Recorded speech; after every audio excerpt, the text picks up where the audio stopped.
Israel, the Promised Land, the Holy Land. Call it what you will. It's the land where Jesus walked and ministered. The famous, infamous, and the common man have all visited here. Even Mark Twain came to see Israel for himself in 1867. Here's what he wrote of the experience. A desolate country whose soil is rich enough, but it's given over wholly to weeds. A silent, mournful expanse. We never saw a human being on the whole route. There was hardly a tree or a shrub anywhere. Even the olive and the cactus, those fast friends of a worthless soil, had almost deserted the country. Like everything, Israel has changed.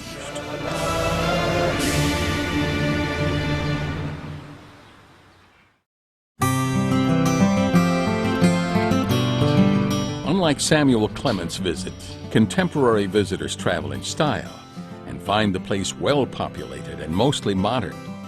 Fast and comfortable jets ferry tourists from around the world.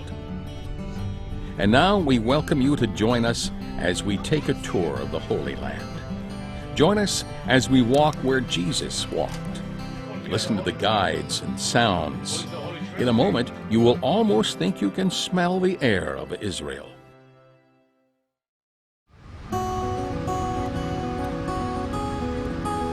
Usually departing from JFK or Newark International, the traveler may see some interesting sights on the flight. Then you awaken from a nap to a delicious breakfast and a smooth landing at Tel Aviv's Ben Gurion Airport. Customs, the bedlam of gathering luggage. Then we meet our guide. Air-conditioned touring buses driven by amazing professional drivers take tourists from Dan to Beersheba. Today's pilgrims travel in style and comfort.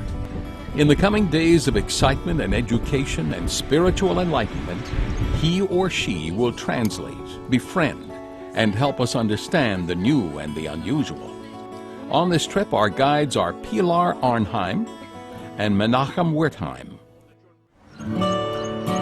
Our first stop is often above the Sea of Galilee, 700 feet below the level of the Mediterranean, bordered on the east by the Golan Heights, 7 miles wide and 11 long. The sea is home of St. Peter's fish, which makes a tasty meal. For centuries, Christian pilgrims have experienced Israel. They ride the Sea of Galilee's boats. They visit Capernaum with its old synagogue, Father, in Jesus' name, St. Peter's home and artifacts. This is one of the holiest places on earth. Is the house of Peter. And we have to remember that this is the place where Jesus lived. As you look to the Sea of Galilee and look Standing around on the Mount of Beatitudes and envisioning the Sermon on the Mount with its marvelous message is a part of this Galilee experience. The beautiful flowers, azure skies, and emerald waters of Israel captivate the Christian and bring the Bible's passages fully to life.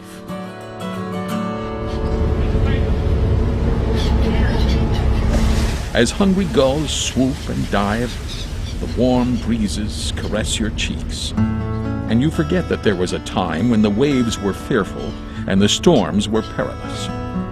It was then that Jesus came across the waters, and Peter stepped from his boat to walk with him.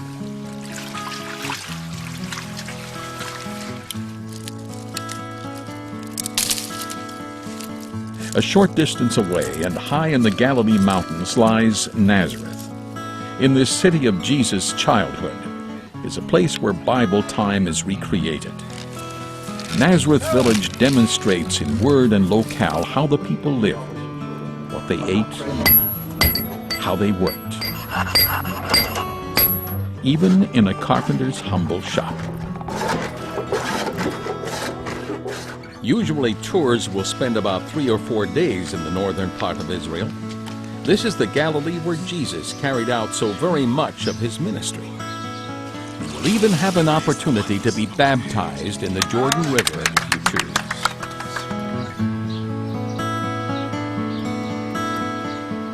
At the western edge of the Valley of Armageddon lies Tel Megiddo.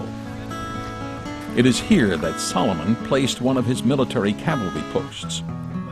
According to Israel's famous Yagel Yadin, there is 72 feet of debris in Megiddo, all from various civilizations which have been erected one on top of another.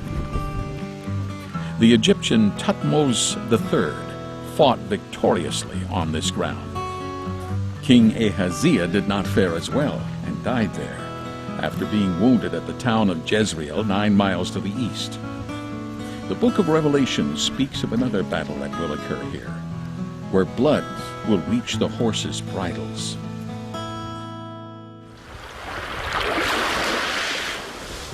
Caesarea along the Mediterranean seacoast was the winter home of some of Israel's kings. The infamous Pontius Pilate lived here, before later killing himself after the crucifixion of Jesus Christ.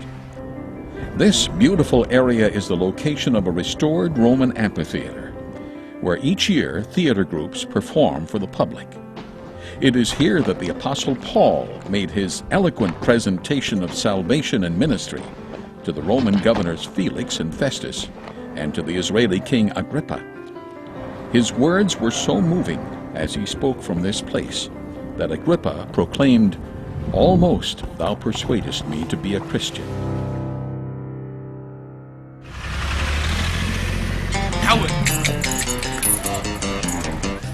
Jerusalem has always been a city of conflict.